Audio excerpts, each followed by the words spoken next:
Alright, just seeing if anybody comes in to say hello.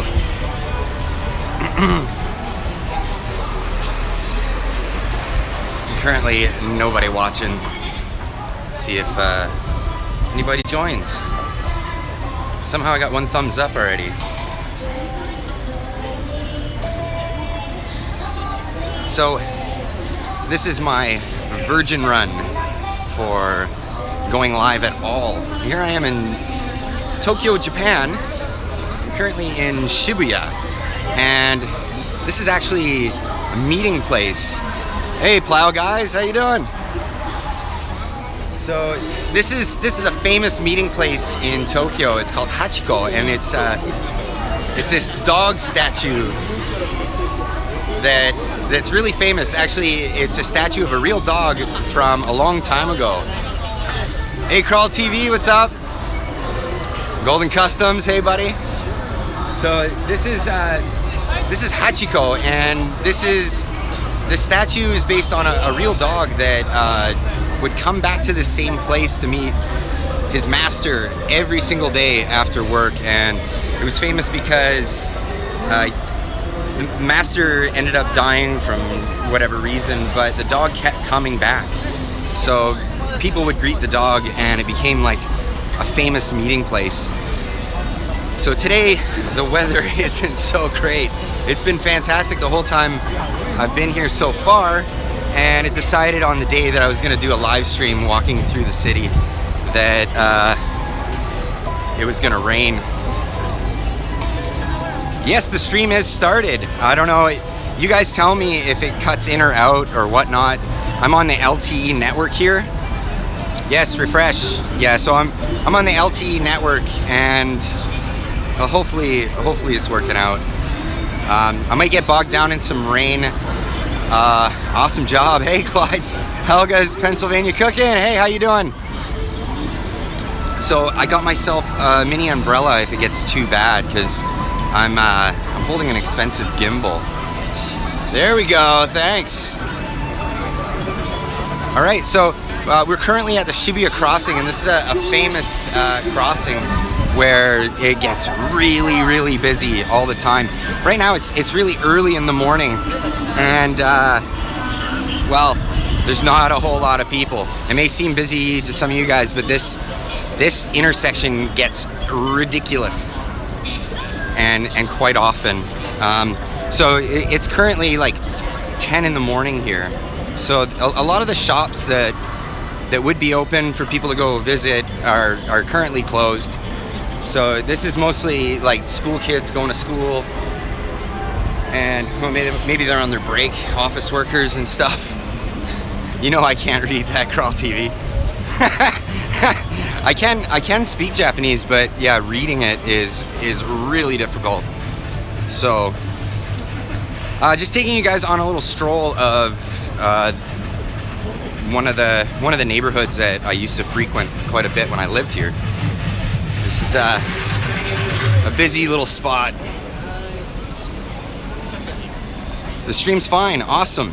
That's great to hear. It seems the money I spent paid off. Early, yeah, it's 3 at night there, and it's Thursday morning here. So yes, this is a cool little section of town, and by no means is this busy yet. English translation, umbrella. Yeah, kasa tsukatte ne. So yeah, I bought myself a little umbrella. Where's the fam? They are back at my wife's mother's house currently right now.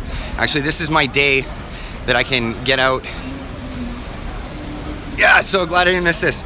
Yeah, so this is the one day that I was able to get out. We were really busy on this holiday, and I wasn't able to get a whole lot of free time. So I wanted to take today when it was kind of slow. Didn't expect the bad weather, but wanted to get out and get some footage of Tokyo. There we go, I've got an umbrella.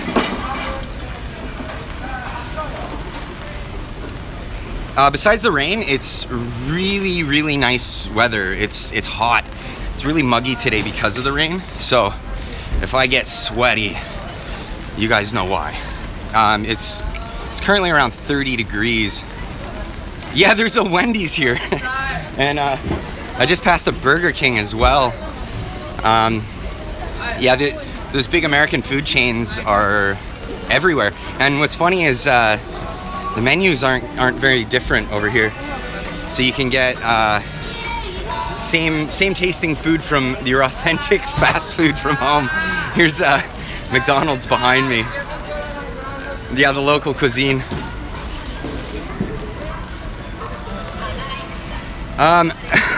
Wendy's, I'm not sure. I don't think there's any weird stuff on the menu at Wendy's. I know McDonald's has a teriyaki burger.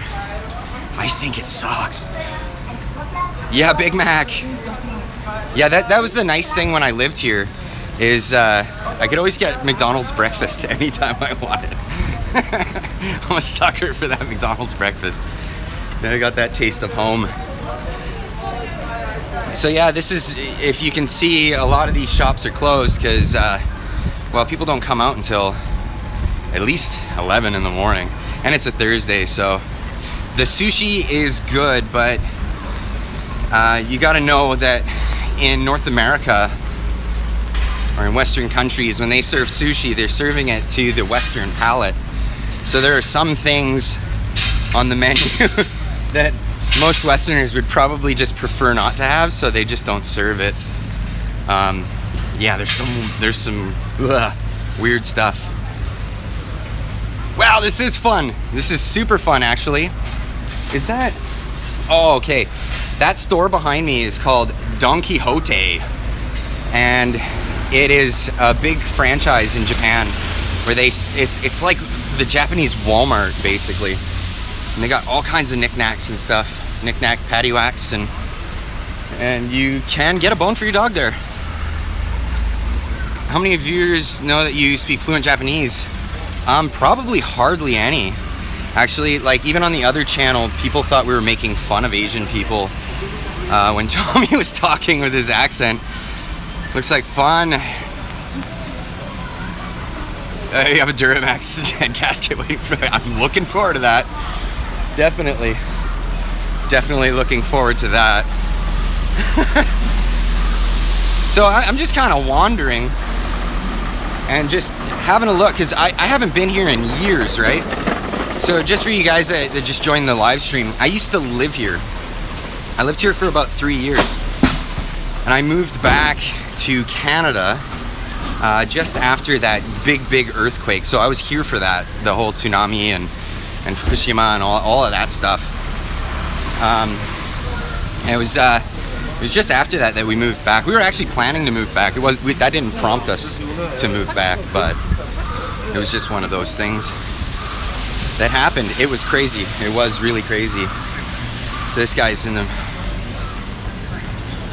What did I do for work in Japan? Any people driving Jeeps? You don't see many of them. If you do, it's like the new Cherokee. What did I do for work in Japan? I worked as a bartender. I wasn't keen on the English teaching gig. It's kind of hard to be a technician of any sorts if you can't read the language. And you know how hard it is to learn like technical jargon, so to learn it in a new language as you're learning a new language would have just been astronomically difficult. So a bartender, oh my god, too funny. Yeah, no, actually I enjoyed it. It was fun. I worked at a cool bar. Hey, Steve Rob. So I worked at a cool little bar in a neighborhood called Roppongi, and that's actually what they refer to as the foreign district in Tokyo. It's so we had a lot of foreigners, and when I say foreigners, I mean like white guys coming into the bar from all kinds of different countries. It was really cool. Wow, the traffic's busy. I'm having a hard time crossing the street. There we go. So I'm just gonna, which way should I go? I'm gonna double back this way. And yeah, so really nostalgic being back here and seeing a lot of the things that are different and a lot of the things that are the same. There's a lot that never changes, but like, oh man, like my favorite Indian place was just over there and they're shut now. It's a ramen store now. But yeah, lots has changed.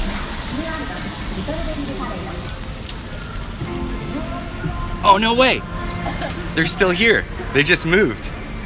They've got awesome curry.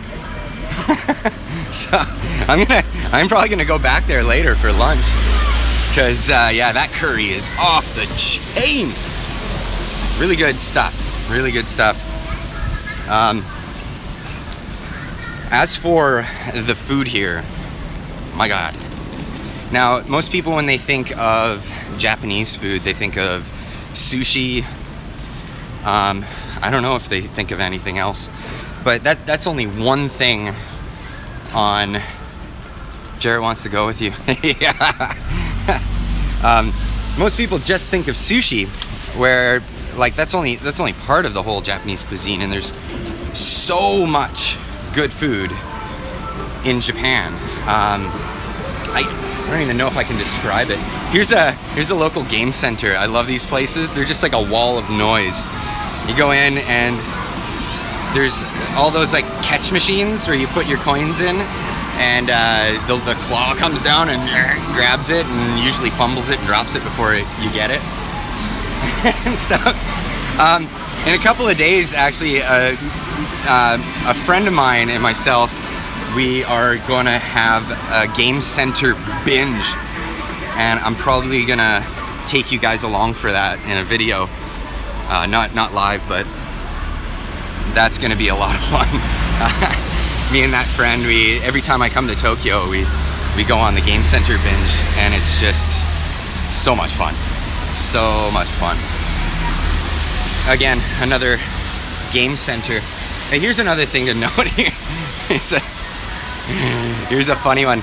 So in some of these places, they have what they call print club. No, they drive on the wrong side of the road, Steve. That's we drive on the right side of the road. But yeah, this is called a print club. It's kind of like, you know, those old photo booths where you go in and you take photos with your friends, but like on roids. It's got computer graphics that make your eyes all big and, and lots of glamour. What has two wings and a halo? An angel? Yeah. Hey, Drive Shaft Drew, how you doing, buddy?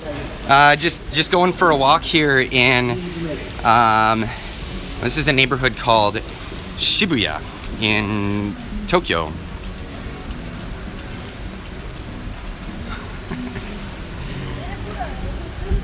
So, like I said before, this is kind of like a slow time of day where not really a lot's going on. It's early morning. As you can see, I'm walking by and there's graffiti on all of the storefronts and their closed gates. Normally this is a hustling, bustling, kind of busy section of Tokyo. This is like the big shopping center area where everybody's out on the streets, and there's all kinds of culture and stuff going on at night, live performances. You know, people trying to make it big with their singing and whatnot. It is currently pretty humid outside. Do they know anything about Canada? That's an interesting question. Not a lot, no. If you mention Canada, I think they just think of lumberjacks and beavers, wilderness. Maple syrup, I think, is the one thing that I hear the most. They're like, wow, you guys got great maple syrup. Yes, we do, I guess. There are a lot of maple trees, especially in your guys' neck of the wood. out in Ontario. When I was growing up in Ontario, there was lots of. Do Americans know anything about Canada? Half of me knows nothing about Canada. For those of you that don't know and didn't see the video the other day, I'm a dual citizen. I'm half American, half Canadian. I grew up in Canada though. So here we go, walking down another busy section of the street. Now this is, you can tell that it's a, which half? I'm not gonna answer that, I get censored. So this is kind of a rare thing to see, like a big, huge street here in Tokyo. Like most of the streets are to our standards like back alleys, and it makes a lot of sense why the cars are so tiny over here, because they couldn't maneuver in such tiny little streets. And if you see some of the cars going by, a lot of them seem normal size, but that's because I'm tiny. And the Tokyo taxis, those things, I love those things. It's getting pretty noisy. Might have to deck off and find a quieter area for this. But yeah, so this is my Virgin live stream. Is the music coming from individual stores? In some cases, yeah. Currently, there's a billboard back here. You can probably see that, and that is blaring tunes from the commercials. Odd question, but how tall am I? I think I'm 5'10", if on a tall day. So yeah, I'm not a very tall feller. Wow, that is an impressive billboard. You see all kinds of that stuff around here. One of the things that you notice first off is just all the advertising. Is there any North American cars over here? Yes, there are. But they are a bit few and far between. Like looking around, they're all Japanese currently at the moment. People in Japan have, a lot of national pride and like to buy domestic products. But if you do see foreign vehicles here, you see a lot of like BMW, Mercedes, and European kind of things. What kind of auto parts stores do they have? Whoa, I'm slipping all over the place with this umbrella. Come here with a plow truck. Yeah, that would be hilarious, plow guys. Yeah, in the downtown section, it's kind of rare to see auto parts stores. There are like sections of town where they'll have like nothing but auto parts stores. They'll have sections where it's nothing but motorcycle stuff. Depending on what you're looking for, you almost have to go to like particular areas of town. Right now, I'm in like kind of the main hub of like entertainment and fashion and music. So this is Tokyo's Tower Records. We're in front of here, and that's where all your best J-pop comes from. Surprised you haven't seen any more bikes and scooters. Well, it is a rainy day, so I think a lot of people that drive those left them at home and decided to take the train. And that's typically what happens on rainy days like this. But yeah, there are a lot of bikes and scooters.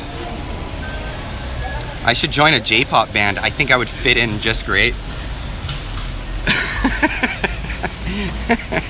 I mean, there's all kinds of strange stuff that you see here when it comes to like the music industry, so I wouldn't be surprised if I got invited into a J-pop band.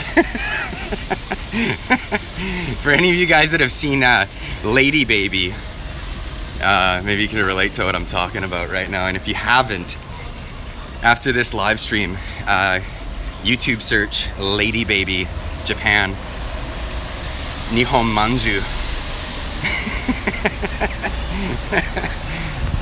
Man.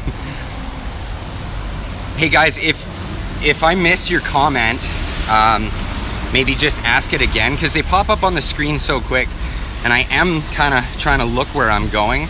I know I just missed a comment. They pop up and then they disappear, so I don't have like a thing where I can continue on with the viewing the same comments. So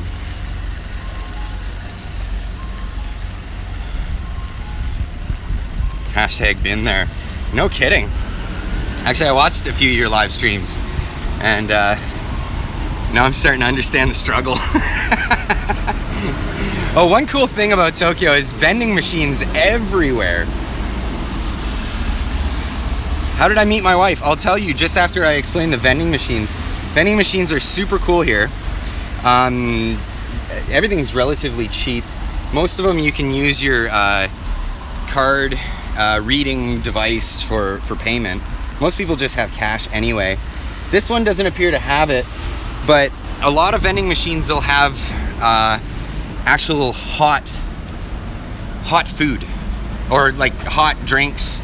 Some will have, and on a cold winter's day they have like corn soup, and there's actually corn in it. And dude, it's like right out of a can in a vending machine. Sounds horrible, but it is actually really, really good. The canned coffee is actually horrible. Unless you like really, really sweet coffee. So yeah, you saw Japanese graffiti. Wow, guys. Yeah, there's all kinds here. It's crazy. There's a huge hip hop culture here in Tokyo. So how I met my wife. I was living in Whistler, British Columbia. I was in my early 20s, and snowboarding and just hanging out. I took a break off of the whole career thing, and just went to go have some fun for a winter.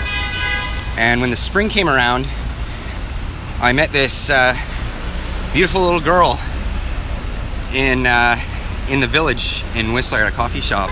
She was a mutual friend with someone else, and that was my wife Chi at the time. And well, we hit it off really quick, and it was one of those things. She was on a working holiday, and we had to make a decision right away. Like, is this serious or is this not?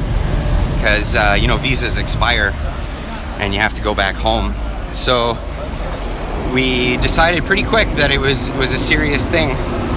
And a year later, we were married, and she emigrated to Canada.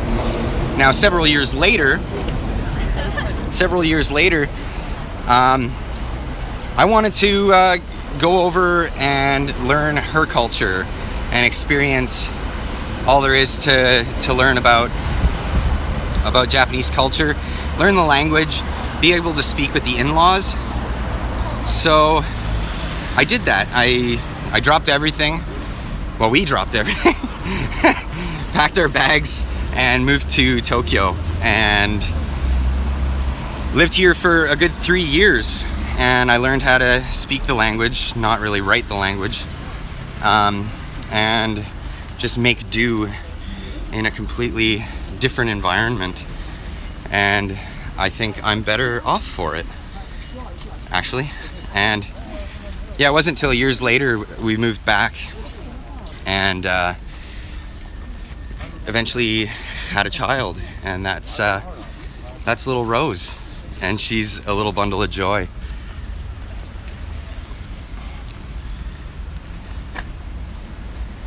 Is there loads of homeless people in Tokyo?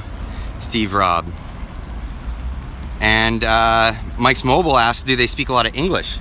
So for the first question, Steve, no. There's not a lot of homeless people. There are a few. And generally those people, they have like mental disorders, and that's why they have a hard time with society. And you don't really ever see them. They'll just be in the outskirts, like cleaning up trash and whatnot, trying to make a living. And so yeah, you don't see a lot of homeless people, and like, yeah, people just have this really strong work ethic where even if they're struggling, they still just go at it and try really hard to just make it okay in society. So yeah, to answer that question, Steve, no, you don't see a lot of homeless people.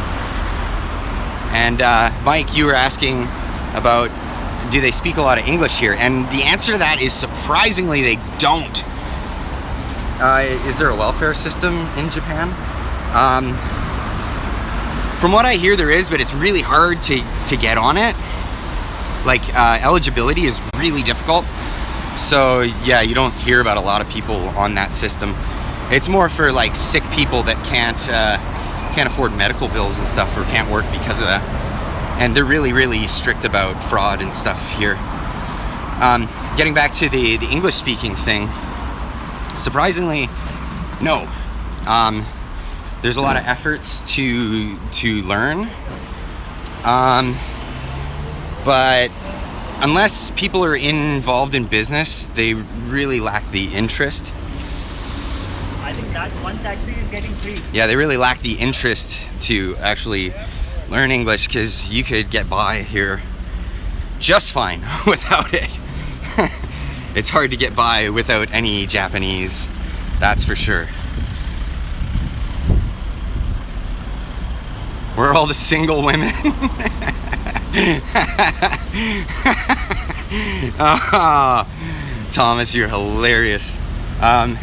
There are plenty. Come on over, you'll find them.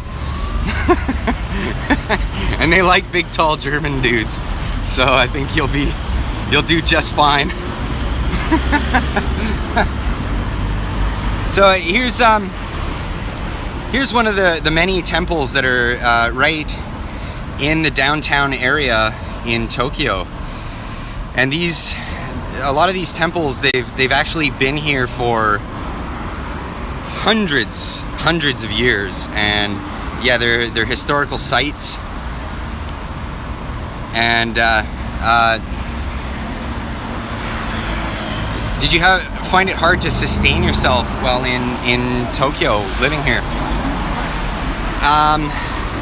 At first, I was really scared of of being able to sustain myself, like, because at first I couldn't speak the language at all. Well, maybe a few words here or there, but couldn't carry a sentence. So yeah, it terrified me. And then I got a job at a bar, restaurant kind of place, and I was like, okay, well, I'm just gonna try really hard, and nobody there spoke English, so I was forced to learn, and as I improved, things got better, and I was able to make more money and be able to sustain myself better in that way.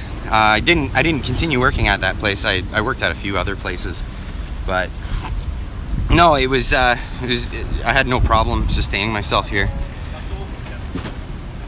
Stop and talk to someone. Yeah, that doesn't happen in this town. Not typically, man.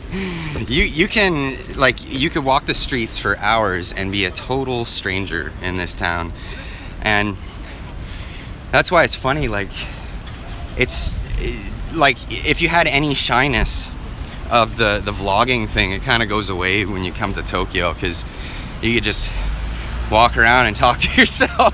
Nobody's gonna bat an eyelash at you. Oh, it's funny. But yeah, people just kind of keep to themselves, and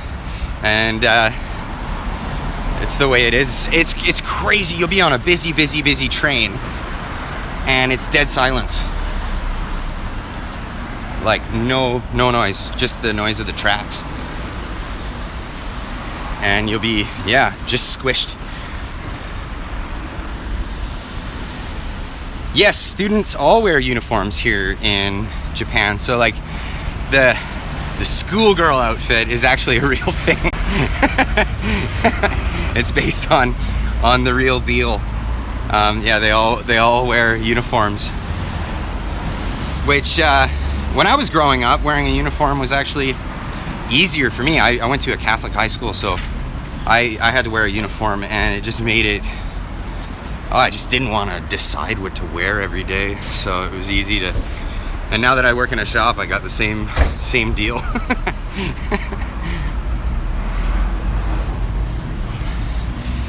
How's the nightlife, Plow Guys and Mike's Mobile Ninjas? Where are they? Well, they're hiding. They're ninjas. So the Japanese people social and friendly? Yes, and some people get the wrong idea because people are so reserved, and you know, it might seem shy or whatever, but to get to Plow Guy's question, go to the bars in the evening. If you go to some of the Western bars, it's everybody wants to chat. So, and people just like strangers talking to each other, and it's really cool. So yeah, there is a huge social thing here. It just may be different from what you're used to, but definitely is there. I think I missed one question that was that passed by. Like I said, I regret if I can't answer some questions because they pop up really, really quick, and then I miss it.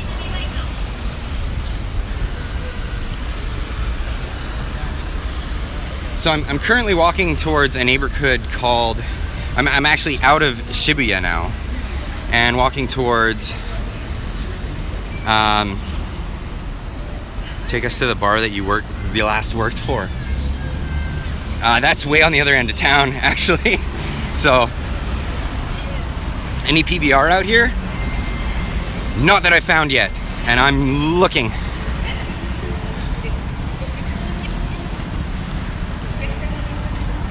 Yeah, I'm still looking. I heard that there is. I need to find the place. And gas prices out here, more than Canada, Steve. Yeah, more than Canada. I actually haven't looked at one of the gas pumps yet, but I know it's more. What's your favorite Japanese beer? I tend to go for the Asahi because the bar I used to work at served that, and I just drank that all the time. And I also like Sapporo, which is I mean, it tastes pretty similar to Asahi, but Sapporo actually bought a company called Sleeman's in Canada, which brews Pabst Blue Ribbon, and saved that company from going under. So, yay Sapporo. Oh boy, it is humid. You haven't seen an overweight person yet. Turn around, Clyde. I'm turned around.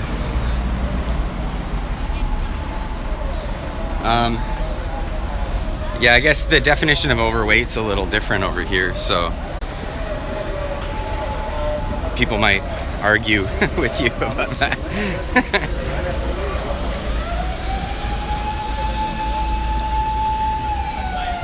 It's a weird question, but how come no one is walking pets? I think a lot of people. Oops, there goes the police. A lot of people that have pets, they have like little mini dogs and stuff. It's kind of rare to see people with big dogs in Tokyo. Maybe in the outskirts and like small town Japan, but not typically around here. I think it's kind of cruel if you live in a little shoebox to have a big dog, all cooped up in there all day long. So everybody has like little Pomeranians and dogs like that, like purse dogs, that sort of thing.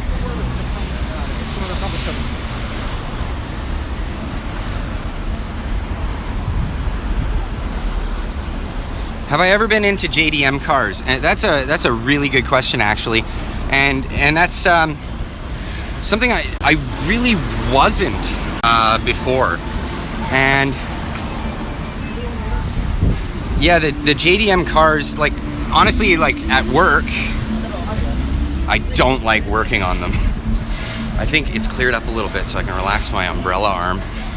I don't like working on JDMs at work because the ones that are in our marketplace don't communicate well with diagnostic computer systems.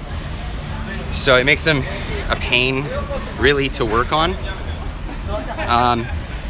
But as for like hobby-wise, I'm actually just starting to get into the JDM stuff, and I actually think that it's pretty cool, especially the classic stuff.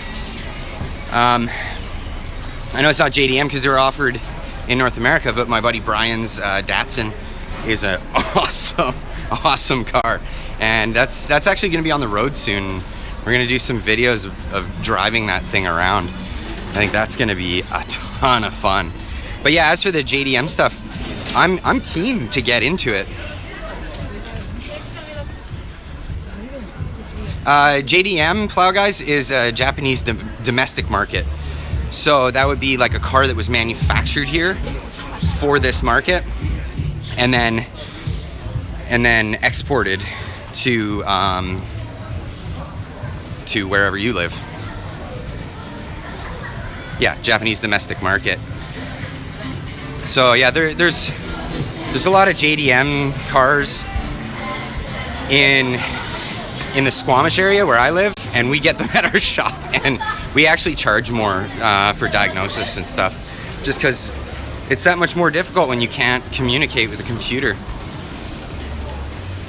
So we are currently in a neighborhood called Harajuku, and this is like the hip town. This is where a lot of people come for their fashion accessories, and you see a lot of young people in this area because, well, it's just so hip. It's really famous for like the girls and dudes decked out in, like, I don't know what you would call that, where they're wearing all black and zippers all over the place. Yeah, that's a famous thing here, and you see like in some of the shops they carry that type of swag, I guess you would call it. But even for being so early, yeah, I did say Harajuku. That's where I'm at currently. So, yeah, this is like one of the epicenters of that sort of culture, this young youth fashion culture thing. It's really well known. Without my permission, how come? Yeah, familiar from Gwen Stefani. Yeah, Gwen Stefani, actually, she had some dancers that came from a group that came out of this little neighborhood here. Harajuku dancers. Yeah, there's I mean, I don't know how much I can fill you guys in on, because there's just so much cool stuff to share that a lot of you probably have never heard of, and may not have the chance to experience. The Harajuku girls, awesome. Yeah, well, that's where we are now. So yeah, all these are the Harajuku girls, but you don't really see that until it gets like busy, more towards evening. It gets crazy. You can't even walk down the street. What's the cultural mix? There are a lot of Japanese people here, and then some others. Not a huge mix. I mean, Japan is Japanese. It's a very Japanese culture. Actually, it's nice to come here and see that.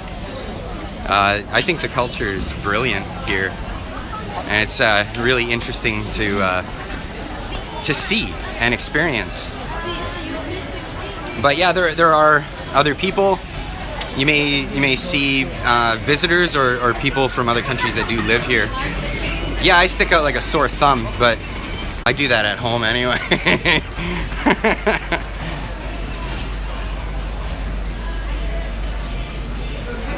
Yeah, starting to get busy. I think maybe some of the school kids are getting let out for lunch or something. Going to check out their favorite little corners where they can go hang out and buy t-shirts and whatnot.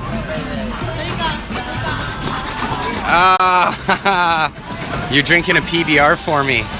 Cheers, buddy. That's awesome. Oh, that's another thing that's really cool about here is may not be able to get PBR, but check out this little guy, cute.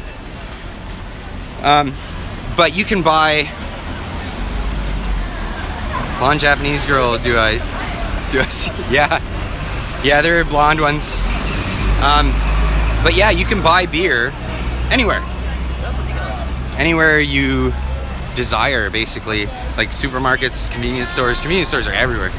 Sometimes you'll see it in vending machines and whatnot. And it's legal to drink anywhere except at the driver's seat of a car. So if you want to have a beer, that's just kind of the way it is. And it looks like the rain may be coming back. Drinking age here in Japan is 21, so the same as the United States, or most of the United States. And I'm gonna have to deck off so I can open my umbrella without whacking anybody. I had to buy this little mini thing so I could pack it in my pocket. I've got this huge backpack on that's not making things easy as well. With the backpack on, I have all my film gear in there. You should get drunk at 18, haha. Plow guys, yeah, you're in Quebec, so it's legal at 18. The rest of Canada, I think, is 19 years old. But yeah, I was just saying, I've got like my DSLR, my laptop, all kinds of stuff in my backpack, so it's really, really heavy. I think what I'm gonna do now is I'm gonna hop on the train and get back over to Shibuya, because I don't wanna take the giant walk back. One of those things. So, close up the umbrella again and pack her down. Boy, it is a warm day with the humidity.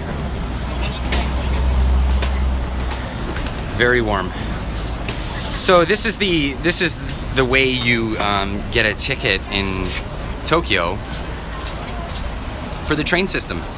So you have those are all the different train maps and how to get around. And the signal work, yeah. So then you buy your tickets here, and then you get charged based on how far you want to go. Or what you can do is you can buy a card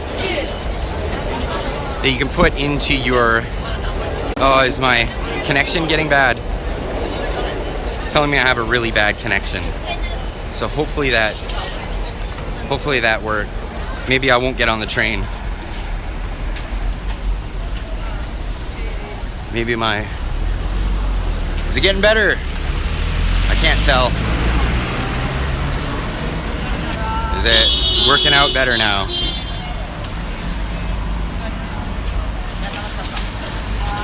Okay, so I am coming in good. Okay, there. Okay, so I was showing a really bad connection on my phone here as I was recording. I was gonna jump on the train, but it looks like, because the train has a lot of electric stuff above, and I think that might make things glitch out. So I'm just gonna do this on foot. Maybe I'll take you guys into a place called Yoyogi Park, which is just right over here, and it's a really cool place to see. Yes, almost exclusively I used the public transportation. The public transportation in Tokyo is fantastic. Trains, as they say, trains are never late. In Tokyo, that is like spot on. Trains are never late. Really, really fantastic service. Really affordable. You only pay for how far you want to go. You don't have to get like zone passes or anything like that. So typically, you get what the distance you need to travel. And a lot of employers in Tokyo will provide you with a pass to get to work, because they'll buy them at a bulk rate and save money that way. So yeah, it's definitely one of those things. We did have a car when we lived here, but we only ever used it to get out of town. Like if we wanted to go snowboarding or just traveling around, we jump in the car and use that.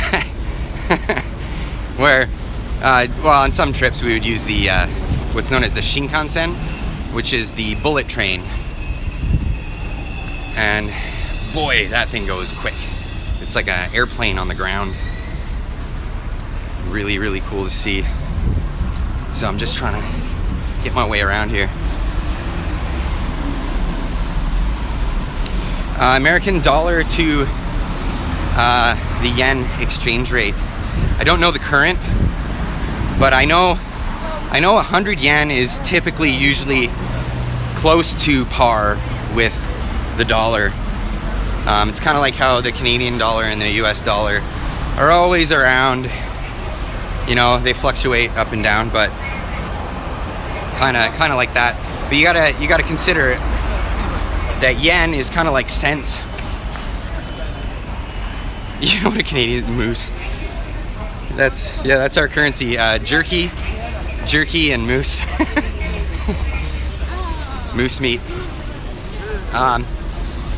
Yen. Just always think in cents, right? So 100 yen is a dollar. So just take away 2 zeros when you're looking at the price of anything, and that's how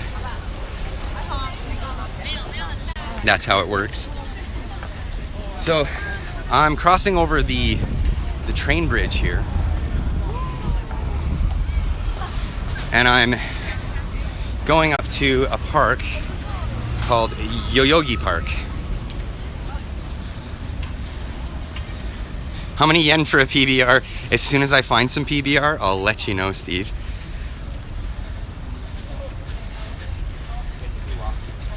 So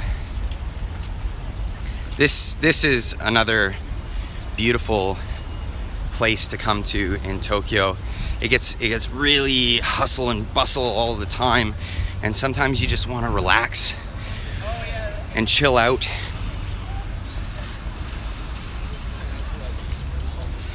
You left a big pile of coins last time you were in Japan. So here we are in Yoyogi Park, and we're gonna enter here.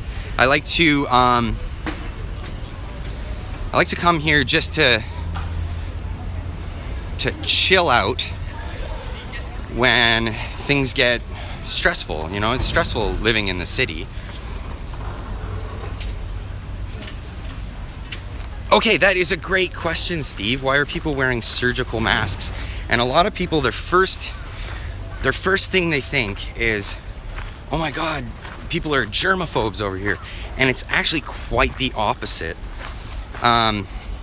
People aren't afraid of being infected by anything. When somebody has a cold, typically they're afraid of infecting other people. So as a courtesy, they'll put those masks on their face. Now, there's another reason for the mask, and that's because in the springtime, the pollen gets really heavy here. So like hay fever season, if you're allergic, can be really, really crazy. So yeah, people will also wear the masks for that reason. But yeah, it's not because anyone's scared of catching stuff. It's actually a courtesy thing to not get other people sick when you are. Yeah, it is really considerate. Like, I can't express this better. Japanese people are so considerate. They put everyone else before them for a lot of things, and it's just one of those cultural things that they do. So yes, this is a very beautiful park right in the middle of busy Tokyo. And who would have thought? Like, I know New York's got Central Park, but man, you don't want to go in there. Yeah, just like that, from city to forest. Now we're just in wilderness. It's amazing. You haven't seen a rat or a burnt out car, no? That's another thing. Tokyo is such a clean city. I mean, yeah, it's an initiative to keep people employed, but people are cleaning the streets constantly. One of the things that I can never get over when I come over here, when you're in a car, like say you're in a taxi or a bus or anything like that, the asphalt is so smooth. They're constantly maintaining the asphalt. And we'll have a look down here. There's a natural creek running through here. Okay, so Central Park during the day is nice. You wouldn't want to go at night. I think they close this park down at night, so people are just not allowed in. I think that's how they avoid any sort of problems that might come up.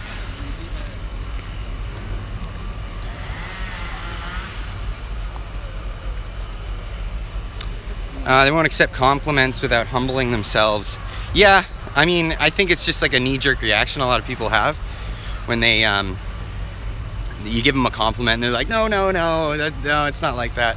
So yeah, I mean that's what I get from it. You don't see a lot of people like going out of their way to say no, you're wrong, but yeah, they're like very humble people when it comes to, you know, complimenting them and whatnot.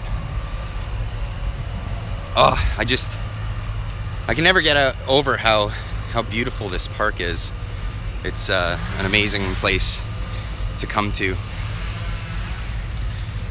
especially when you've been in the city. Man, sometimes like just weeks on end, you're just like, people, and you just want to break away. And being able to come here is really nice. You haven't seen a crack dealer either. Yeah, no, you won't here. Oh, I missed that comment, Crawl TV. Sorry, it just went. I was trying to read it really quick and it dissolved on me. Oh.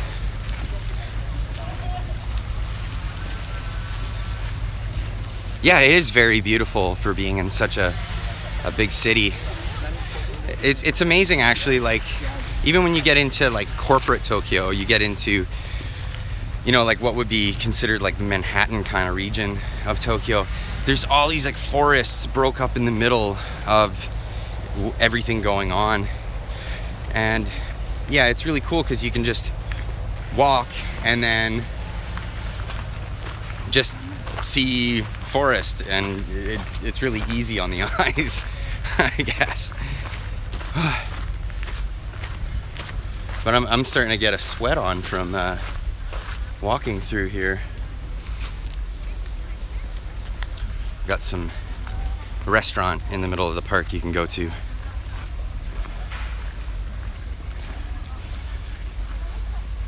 Sorry for all the traffic. You're both signed in commenting. So this is one of the monuments in the park. I would love to be able to explain to you what it's about, but I can't. Sorry.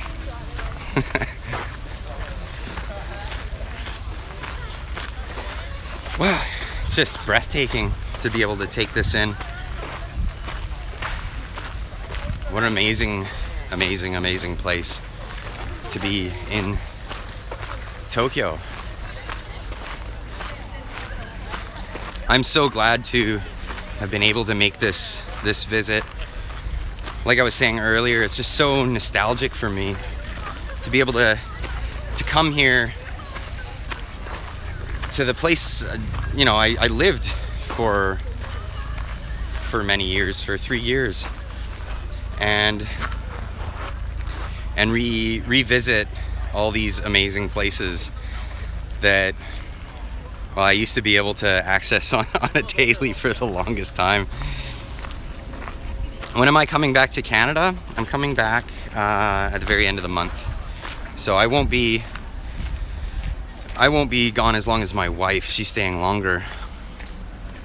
This is such an entertaining live stream. I like how you, Jarrett, you put it in quotes, Jarrett, or in brackets. This is me commenting. Yeah, I kind of figured this would be a really fun live stream for you guys to watch. I mean, I'm enjoying myself quite a bit being here. And since, you know, I'm constantly sharing what I'm doing at home when I'm out and about, I thought I'd share this with you.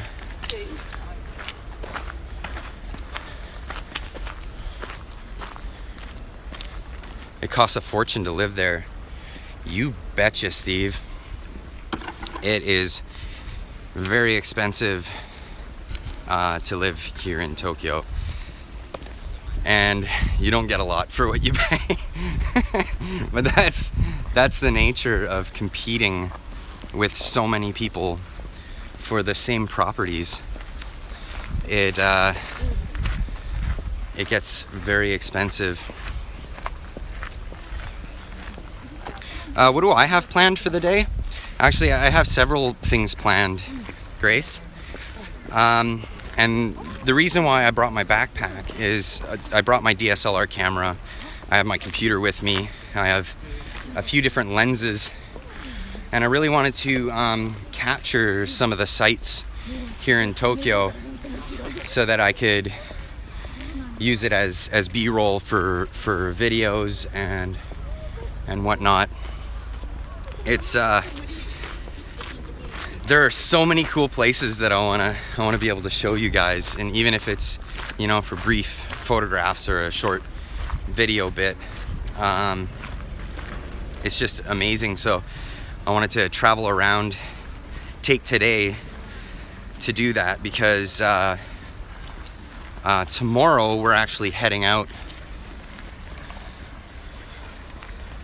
We're heading out to a place called Kamakura, and that's just outside of Tokyo. It's an hour or so train ride, and it's by the sea, and it's like a really cool place with old temples, and they have this big giant Buddha statue, and we're gonna check that out.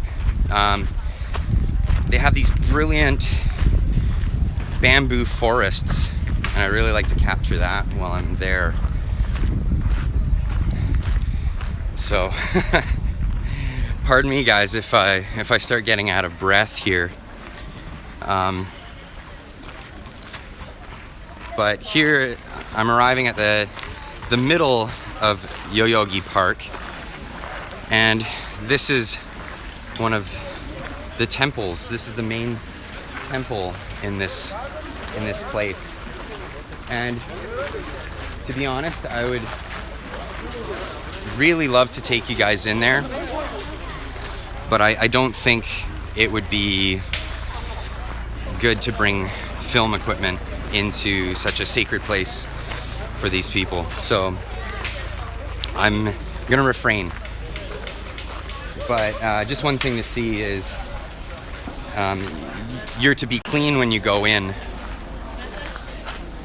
So they have a place where you can wash your hands before you actually enter the temple.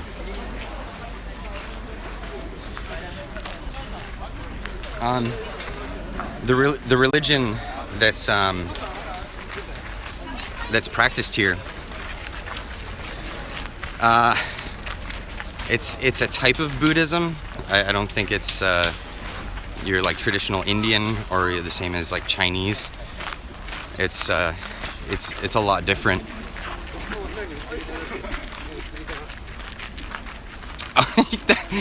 Jarrett, you're so mean. You left a huge comment and I didn't have enough time to read it. Copy and paste that so I could try again.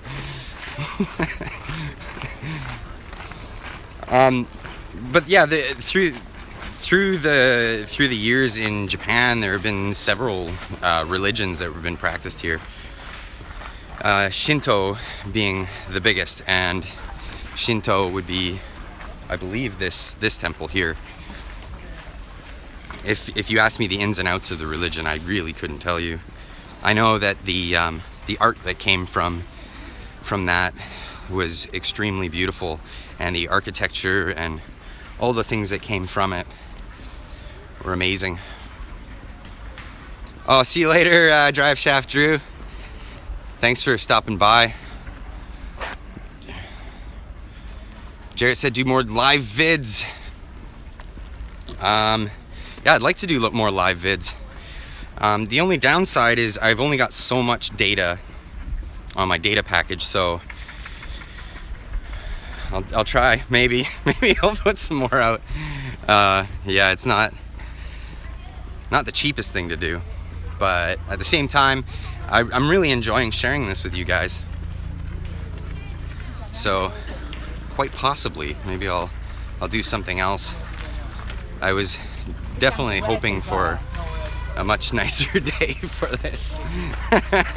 It's been sunny all week, and then I planned to do a live stream and it starts raining.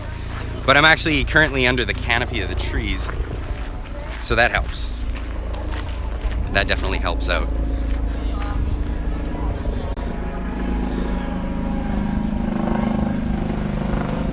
Even Soapbox. I mean, Soapbox live streams.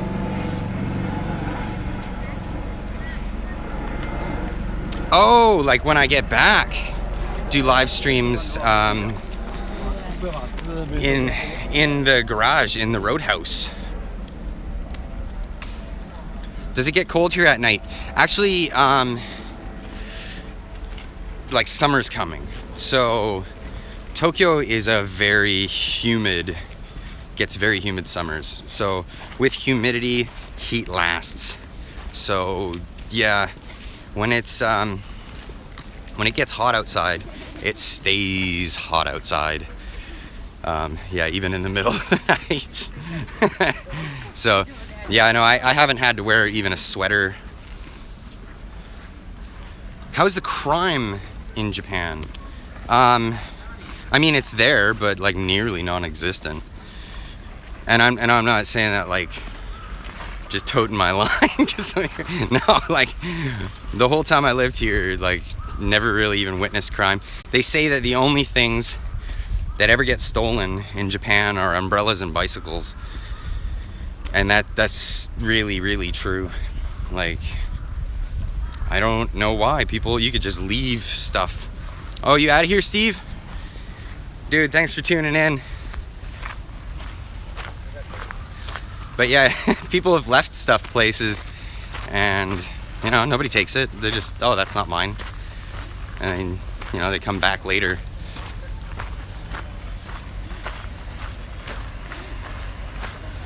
I'm the Japanese ambassador to all you regular folk. That's so funny. Yeah, I suppose. You know, it's so weird that I'm in this situation, because I'm not like a lot of the typical Western guys that come over to live here that are like super into it, right? I came here because I came here with my wife, and I was super into learning my wife's culture and learning all of this as much as I can about Japanese culture and the language. So yeah, I am just kind of a regular guy that stumbled upon this. I gotta tell you, the smell here right now is fantastic. It's like woods and like temple incense, because all those people that were stopping by at the temple, as an homage, they buy incense and then light it at the temple. How do they treat Westerners? That's a funny question, actually. Well, yeah. So, Westerners over here are, I mean, usually just seen as tourists, right? But like, there's so much wow about the West for Japanese people. They love a lot of the things that have come out of the West. So like, you know, music and culture and all that stuff. So when you come over, you'll run into people that are just so interested to hear about you and what you're into and all of that stuff. But at the same time, they're like, okay, well, so when do you go home?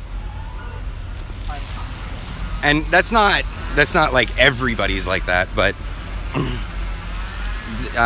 Japanese people are really interested in preserving their own culture, and I don't blame them for that.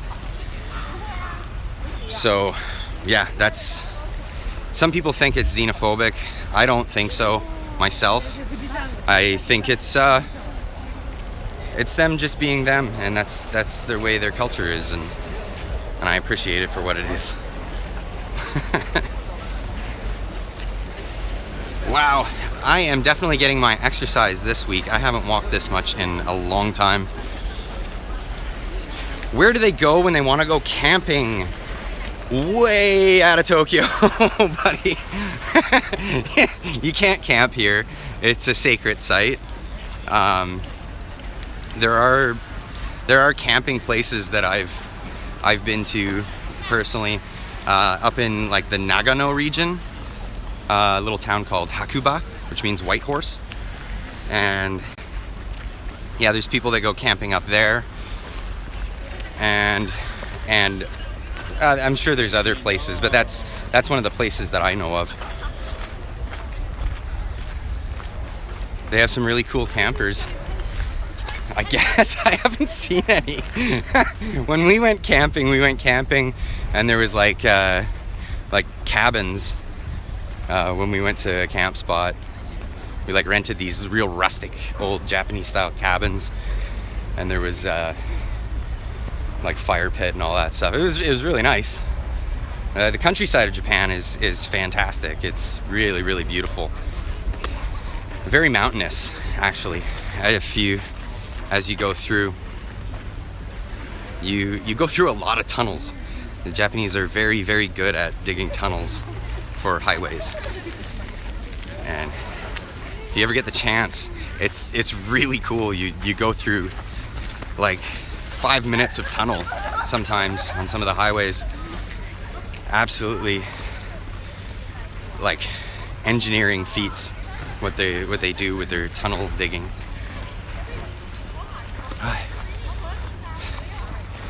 I am getting out of breath here.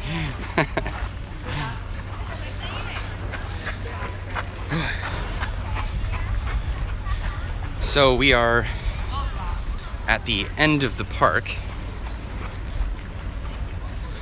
And again, what a beautiful place. Well preserved. Sit down, Clyde. I just got this thing about me. I just can't stop moving. I just want to keep moving. And then I'll suffer for it later today. I'll eat dinner probably and just... No segues? Yeah, no. You'd probably just get hit by a car so quick here if you were on one of those things. It's a bit scary. I'm trying to see if this bus is gonna go. Oh, you just woke up, Badger. I saw your comment. That was great.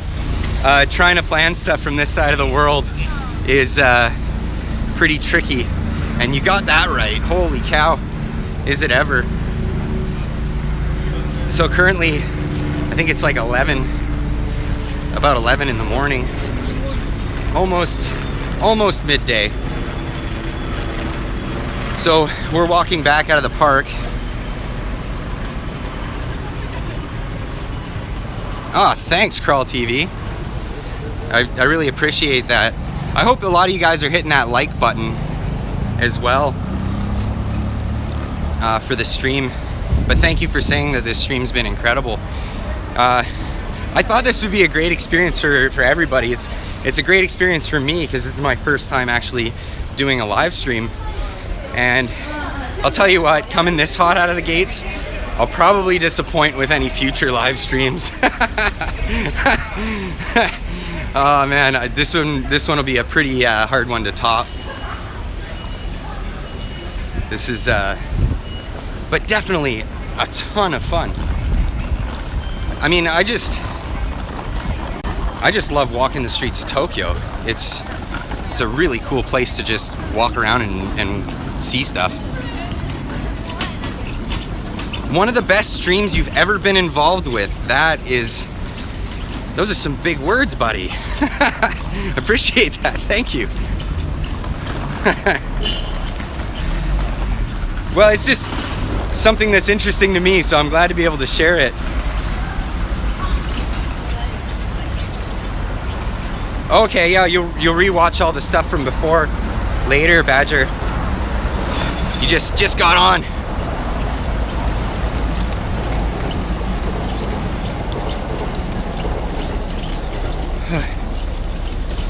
Boy, I'm gonna catch my breath here pretty soon. I'm just really glad it's stopped raining. I don't know if you guys can see this, but like way in the distance there, just above the tree line right there, that's another place called Shinjuku. And Shinjuku's another big area, but that building is almost a perfect replica of the Empire State Building. Any celebrities? I mean, not that I've seen.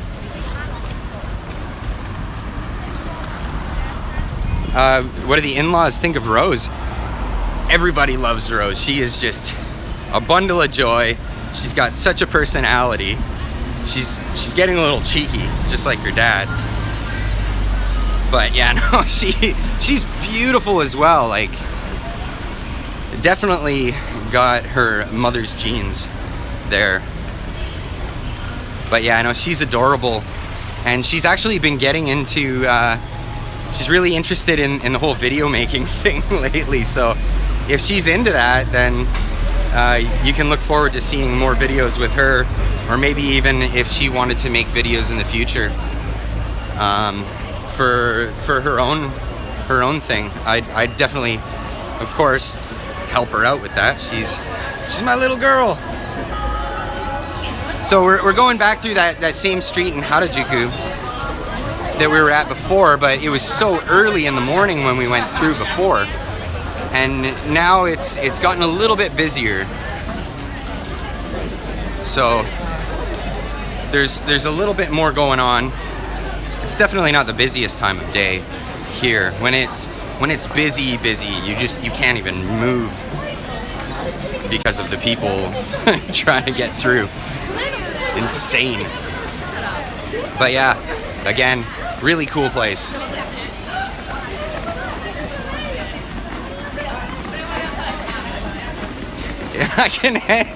Thanks, Grace. I can end the video stream whenever I want, because if I don't stop, people will still keep watching. That's pretty cool to hear.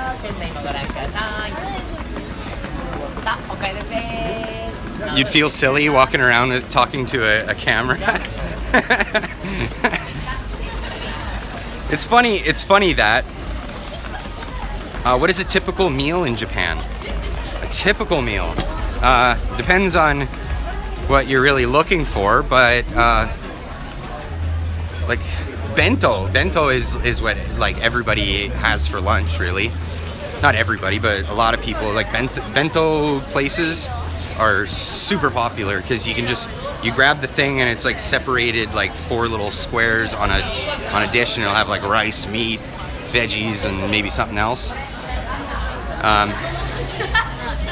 Donburi is another thing, which really just means stuff on rice. So it's a bowl of rice with some stuff on top. And donburi shops are so cheap to eat at. I mean, you can get a filling meal for like $4. If you go to McDonald's, it's like so expensive. You're talking like $12 for like a meal that'll fill you, but you can go spend $4 or $5 here on something that'll fill you up and actually be a little bit more nutritious for you.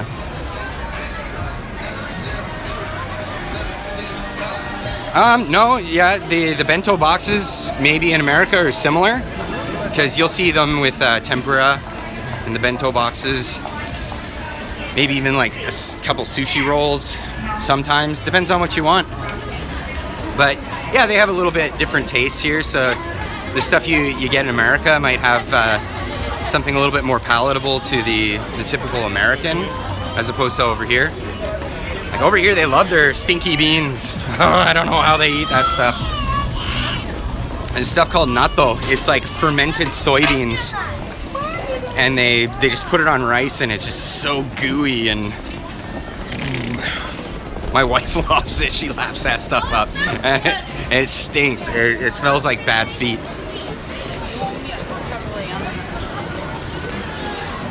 Wow. Okay. Yeah. It is starting to get a little bit busier out now. I'm trying to rewind. I don't know if you can do that with live streams. I've never tried rewinding a live stream. You say mini skirt plow guys. Yeah, you see lots of those here in this town. All over the place.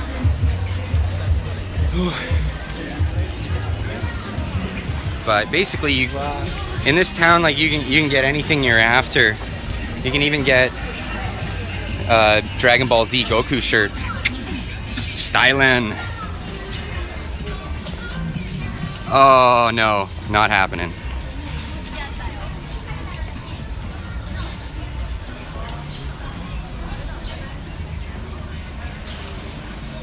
Is there an off-road scene in Japan? Actually, not that I know of. I'm sure there is, but I haven't seen anything like that.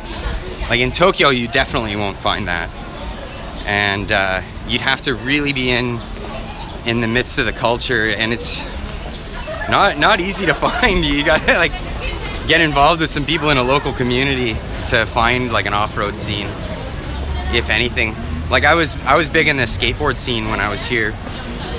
And there was a few little local communities within Tokyo for the whole skateboard thing.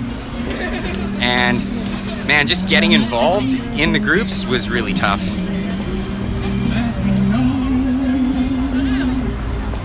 Your friend had an eco cage, an exo cage samurai.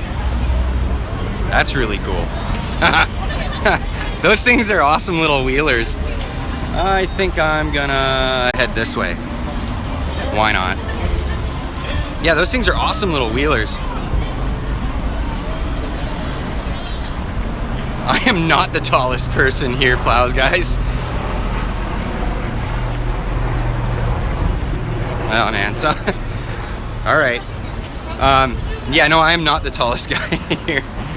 I think because I'm not a very tall guy to begin with, so I think I come to Japan to feel average.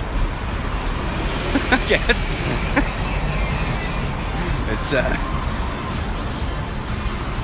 It's something I've suffered with for a long time.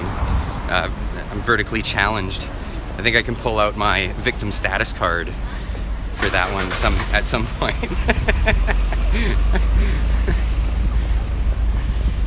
Oh, you guys got to see this. Okay, so these buildings here are a franchise for karaoke, and or karaoke as they pronounce it here.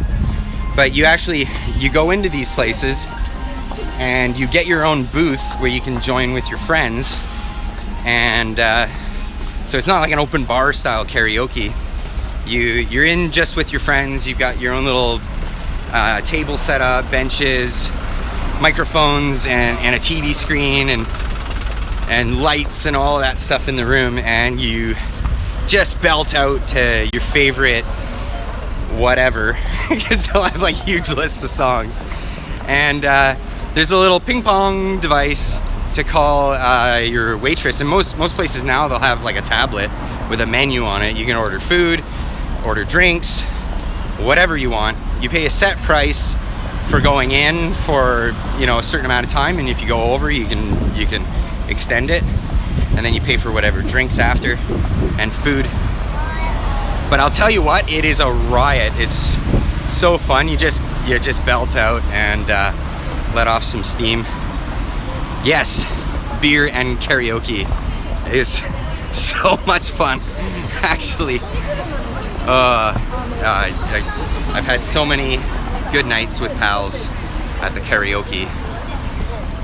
But yeah, no, it's not like an open bar style, like I said. I think people are a little bit too shy for that.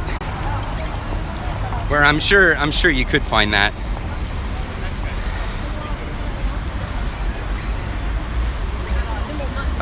Again, comments came too quick. Big comments. And flash in the pan. They just go sizzle, gone. I got some retro gaming stuff going on over there.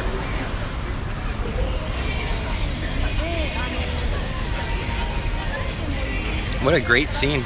And the weather is actually starting to turn around, so I don't need my umbrella anymore. What I find astonishing is, no, I'm not singing you a song, Badger. What I find fascinating though is how obedient people are to traffic laws over here. Even if there's no traffic and the sign says do not walk, people do not walk. It's amazing to me. You had plans to watch Family Guy, Grace, and this is better? Oh, that's good. Thanks. I may not be as funny, but this is it's pretty cool going on a walk through downtown Tokyo. There's a big pink bus behind me. I think I'll get a snapshot of that later from the live stream. Make that the thumbnail for the video. But yeah, just waiting my turn to cross this busy intersection here. And everyone is so patiently waiting with me. And here we go. Time to go.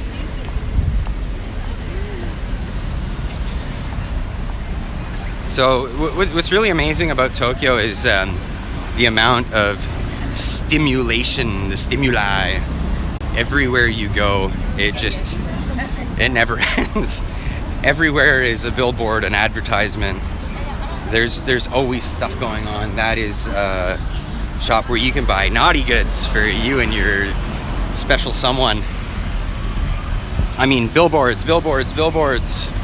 Everywhere you go, everywhere you look, advertisement. It's amazing.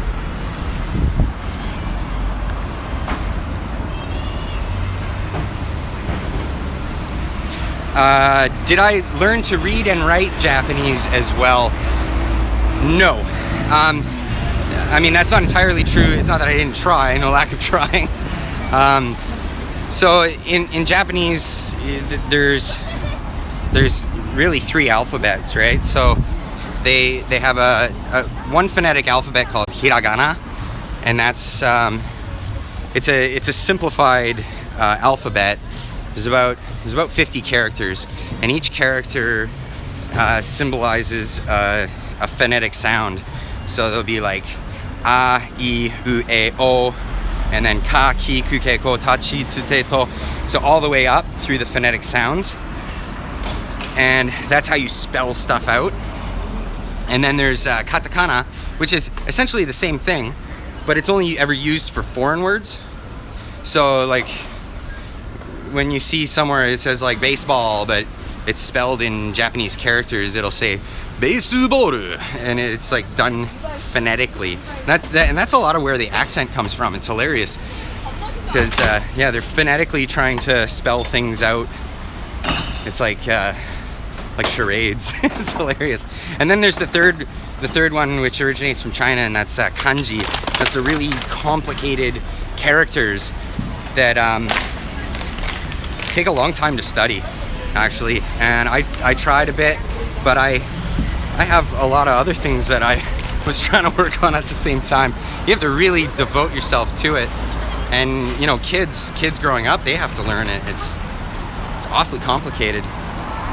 So yeah, the reading and writing stuff, totally suffered on that. But like if I'm at a train station, I know the kanji characters for those particular stations. So I'll generally know how to read, very common things. But yeah, not if I was given like an instruction manual on something, no way. Yeah, interesting. And I didn't know that about the language either until I had to learn it. Some lady in a car waving at me. But yeah, no, it wasn't like an overnight thing to learn the language. What I do have to say though is I really like how the grammar structure is in the Japanese language. There are a set of rules and they typically always apply. There are very, very, very, very few exceptions with grammar structure and whatnot. So I find it to be a little bit easier to learn than English, with our crazy exceptions, our Germanic grammar structure and romantic language words that just upset everything, and too many exceptions, too many rules, and all of them get broken. So yeah, it was I found the hardest part, any World War II memorial sites out there.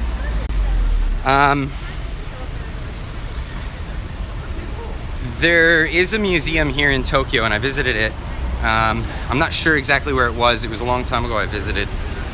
I could look it up, but I went to that one, and it's they show a lot of what it was like during the war for the average person, and the carpet bombing that took place here in Tokyo, and it was amazing, like devastation here in Tokyo.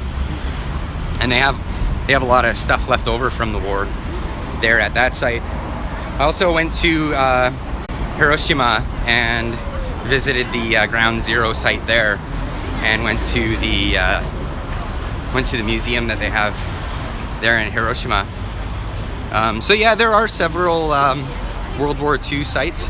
There are World War I sites as well, because as you know, Japan was involved in that war as well as other sites for conflicts that they were in previous to that. So there's a lot of that. Whew. It's a warm one. Warm one today.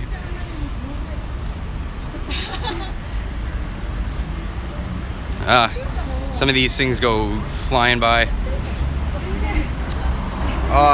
Jared and the Plow guys, can you copy and paste those comments one more time, just so that they pop up again? Sorry, I try to read them quick, and I'm like, I really need to go get glasses. Actually, as soon as I get back to Canada, I'm going to the optometrist, because I'm like squinting looking at the screen. I'm confused by Japanese.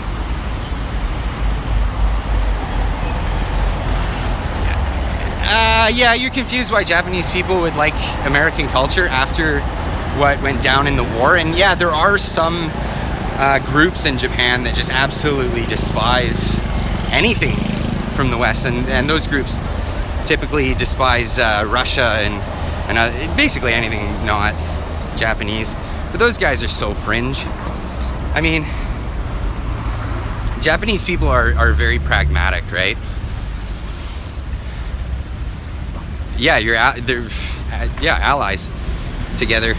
But Japanese people are very pragmatic, and you know, after conflicts, they've moved on and seen it as like, why should we have these adversaries when we can have these amazing trading partners and allies in the world? So yeah, I think Japanese people and their leaders took the right approach on that one, and they've benefited greatly because of it. I think peace is always the best option, really, in the end.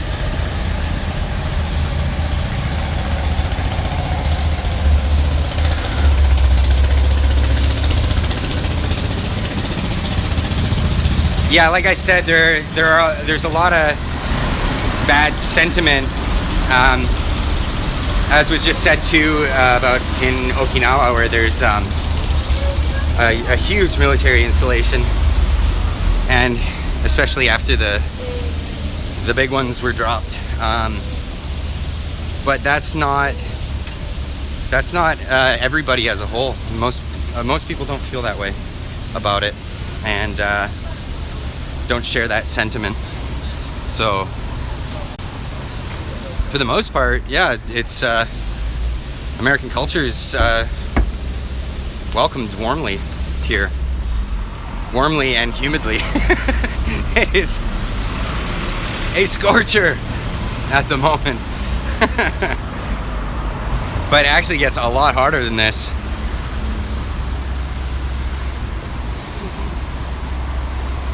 Yeah, get back to the tour. Plow guys, I don't know how they rationalize that. I can't speak for the Japanese people. I wish I could. I wish I could understand it better. But yeah, I guess I just have to leave it at that, and that's how they feel. So, anyways, back to walking the streets of Tokyo. There's a construction site, and they're informing me that I should be careful walking by here. Oh boy, warm one. So this is a coffee chain that I actually quite like in Tokyo. They make good coffee. Where am I staying? At a hotel? I wish I could afford that, honestly. No, I'm staying at my mother-in-law's place. She has a place only a few stops from here. And yeah, that's where we're staying. Well, I do a video on my in-laws. I think I have a video coming up with my mother-in-law. Briefly in the video. I don't know how much, I don't know how into being on camera she is. I don't think she's too into that. Actually, it took a lot for my wife to break out of her shell and be okay on camera. And I think everybody has sort of that breaking point where you're uncomfortable, and then all of a sudden you're like, whatever, I'm good to be on camera anytime, anywhere, anyhow, sort of thing. I think it just comes with a level of being subjected to it enough. Really. I know I had to get comfortable with being on camera. When I first started this this whole YouTube experience, I don't even really know what I was after. I was just like, hey, I'd like to make some funny videos about fixing stuff, because I'm fixing stuff. And it really all started because I was doing a build thread that was just kind of a mockery of build threads.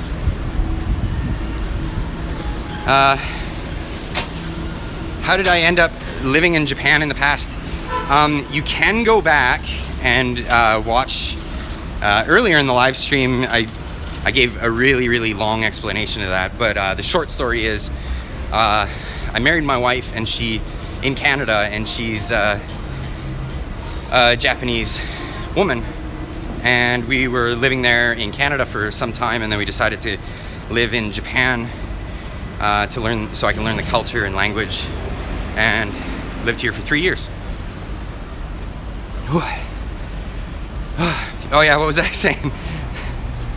Chi, no, that's not spelling it right. It's actually 2 I's, C-H-I-I. So like long E sound. Chi.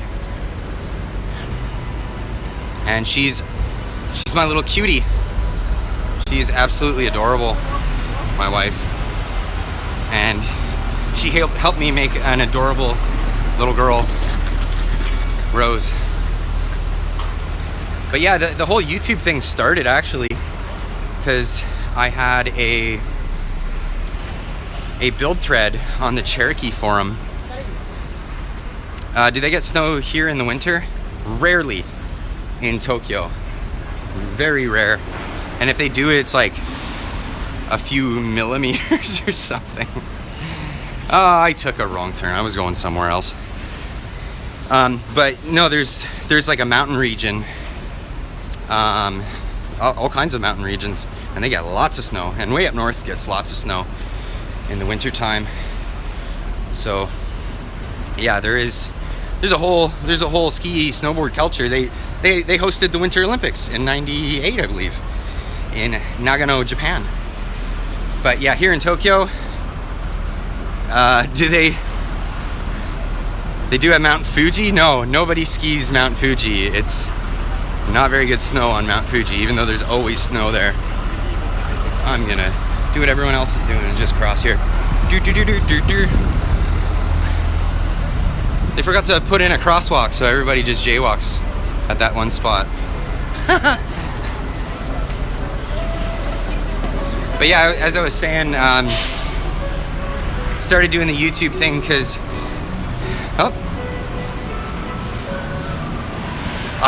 I've never seen an off-road scene here. Like I said before, if there is one, it's super niche and tight-knit, and I never got to be involved. It's like being invited to join one of the ninja clans, I guess. Yeah, don't know those folks. But yeah, so I started the YouTube thing just as a fun thing to do because I had like a build thread that I just kind of made like a funny build thread. It was really the only purpose of it. And I was like, well, people think that's funny, maybe I can make funny videos. And it was a crash course on even how to make videos. And I think I kind of went overboard and made videos really, really complicated and hard to make and really time consuming. Are there any Jeeps over here? Yes, there are, but they're very few and far between. You really hardly ever see old vehicles. They make it very expensive to own old vehicles because they don't want them on the road. So yeah, you have to basically pay this big bribe just to keep it on the road, and it's more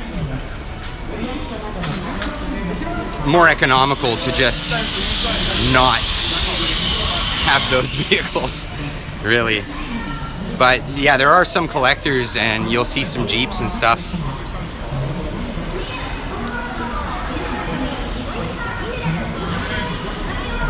You've seen all of the Roadhouse. Yeah, those videos are super fun. Yes, I will continue doing Roadhouse videos. I was actually waiting for Tommy. Tommy wanted to have a break from doing the videos because it's really a lot of work. And so he took a break to do, some of his own stuff, traveling, whatever. And then, when it came down to it, he was just like, you know what, it's too much work. And like, it's not like a job, and it's not like something that pays. It's really just a hobby. And he's like, man, there are a lot of things that I want to do, and that just kind of takes away from it. And I totally understand where he's coming from, and it's a real bummer because, I put a lot of work into it. But yeah, basically just backed out. Yeah, it's a full-time job with no pay. It sure is. And when you get into like a lot of the cinematics of trying to put videos like that together, it's time consuming. Very time consuming. Planning out shots, writing scripts, all of that stuff. And yeah, unfortunately it was a bit too much. And Tommy was just, sorry, I'm gonna have to back out on this one. And I understand because, he's got a lot of things that he wants to do and a lot on his plate himself. Yeah, we all miss Tommy. Tommy, such a great character. Such a great character, man. What a riot, that guy. But yeah, no, we're all gonna miss him. But the thing is, he's doing all the stuff that he loves, so totally glad for him. So back in Shibuya, and it's funny how quickly you can go from borough to borough to borough that you would normally take a train. Come film with you guys, Crawl TV. Yeah, if we were to collaborate, man, we'd be able to make some really fun videos. You guys are super fun. I want to capture how fun you guys are and actually put it in videos. You guys totally don't give yourselves enough justice for how fun you guys are in your videos. And I wish your audience and my audience could see that side of you guys, because you guys are just a riot. So, where? Oh no, they closed one of my favorite ramen joints. Ramen, for you guys that don't know, is soup with noodles. That's why we love live. So, ramen soup is, I'm sure you guys know what the instant ramen is. Well, in Japan, it's actually like stuff that restaurants have. And man, is it good. It is like one of my favorite things out there. And it all has to do with the soup broth. The soup broth actually takes a super long time to make. And when it's done right, off the chains. And this is kind of like Japan's version of pizza, because when everybody's been at the bar and they're stumbling out and they need something to eat, this is the go-to ramen. And seriously, for like $8 you can get a big bowl that'll just fill you right up and taste so amazing. And kebab shops everywhere. So I saw ramen. That's actually how it's spelled. R-A-M-E-N. Ramen. Men is Japanese for noodle. And ra is like, rah, those are great noodles. So, yeah, we're back in the neighborhood that we actually started in when we started this live stream. Some of the shops are actually starting to open up, and things are getting a little bit busier, and a lot more stuff is actually happening. And another awesome ramen shop. Like I said, ramen is like the thing. It's the cat's ass. It is so good. And there's the Wendy's. But yeah, so the neighborhood's starting to pick up. And by evening, this place you cannot hardly walk through here. And if it's a rainy day in the evening, like if it's a Saturday and raining, watch your eyes. Umbrellas at eye level everywhere. Yes, they do sell vending machine ramens. And vending machine ramen is nowhere near as good as the restaurants, but I love the J-pop everywhere. It's nowhere near as good, but it's better than instant ramen in North America. I haven't found PBR yet. I have been looking for PBR. Saki's good, but I think I'll stick with the Asahis or Sapporos in the meantime. I am sporting my Pabst Blue Ribbon and sweating right through it at the moment.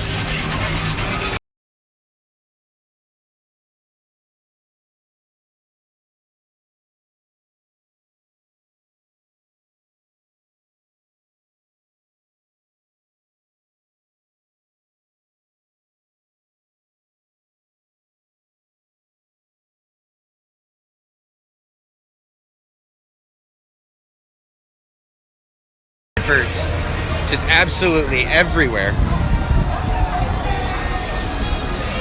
PBR withdrawal coming soon. Yeah, pretty well.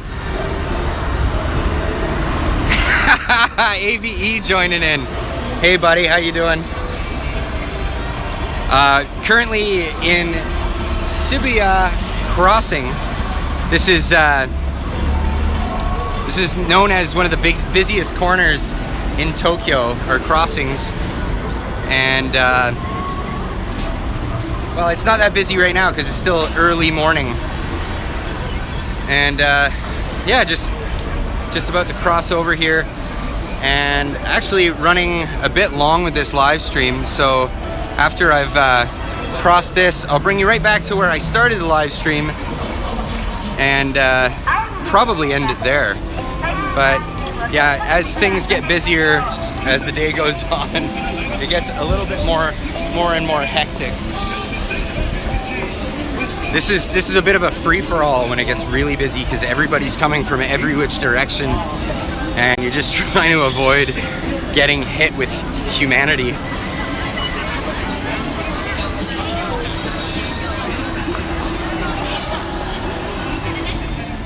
Like thus. Somebody's calling for an AVE Clyde collab. Well, maybe I can find that Hitachi tickler and send an authentic one over. Who knows? So we are back at Hachiko, the dog statue meeting place. And like I was saying before at the beginning of the stream,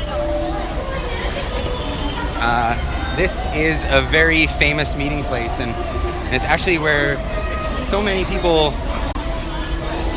know this place. And if you're unfamiliar with the area, if you're just visiting or something and you want to meet up with somebody, everybody tends to use this place as a meeting place for meeting up with people, because it doesn't matter where you go. If you say Hachiko to somebody, they'll point you in the direction of where to go. So guys, it has actually been a huge slice hanging out with you guys for what's going on almost an hour and 10 minutes, walking the streets of Tokyo, going through, we went through Shibuya together, we went through Harajuku and Yoyogi Park, and all the way back through again. So I'm just glad for the turnout, and I'm glad for all the comments, and thank you guys so much for tuning in and paying attention, and we'll see you in the next one.